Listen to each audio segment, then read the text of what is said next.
జూబ్లీహిల్స్లో టికెట్ ఎవరికి అవసరం, అక్కడ ఎవరు క్యాపబుల్, నిజంగా బాగా కష్టపడుతున్న వ్యక్తి ఎవరు, జనాల్లో ఉంటున్న వ్యక్తి ఎవరు, పార్టీలు మారకుండా కండువాలు మార్చకుండా నిబద్ధతతో లాయాలిటీతో పనిచేస్తున్న వ్యక్తి ఎవరు అనేది ఈ రాష్ట్రంలో ఉన్న వాళ్ళకి ఎక్కువ తెలుస్తుంది కదా. దేశమంతా చూసుకోవడానికి 1,00,000 పనులు ఉంటాయి, అది నిజం. అది ఇప్పుడు ఒక తరగతి గురించి ఆ తరగతి టీచర్కే బాగా తెలుస్తుంది, ప్రిన్సిపల్కి ఎందుకు తక్కువ తెలుస్తుంది, అక్కడ హెడ్ మాస్టర్కో ఇంకెవరికో. ఏంటంటే మొత్తం కాలేజ్ అంతా చూసుకోవాలి, లేకపోతే స్కూల్ అంతా చూసుకోవాలి.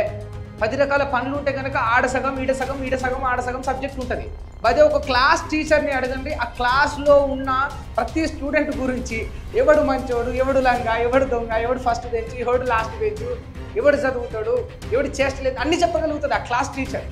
ఎందుకంటే ఎక్కువ టైం స్పెండ్ చేసి ఉంటుంది, ఎక్కువ వాళ్ళని చూసి ఉంటుంది, దగ్గర నుండి వాళ్ళతో గడిపి ఉంటుంది. ఆ అవగాహన, ఆ యొక్క డీటెయిలింగ్ ఇన్ఫర్మేషన్ అంతా కూడా టీచర్కి తెలిసి ఉంటుంది. ఇప్పుడు స్టేట్లో కూడా అంతే. అసలు మీకంటే ఎక్కువ వాళ్ళకి తెలుస్తుంది అనుకోవడం అమాయకత్వం. వాళ్ళకే అన్ని హక్కులు ఇచ్చి వాళ్ళే డిసైడ్ చేస్తారనడం మా దరిద్రం. దౌర్భాగ్యం. జూబ్లీహిల్స్ ప్రజలు చేసుకున్న ఏదో పాపం అంతే.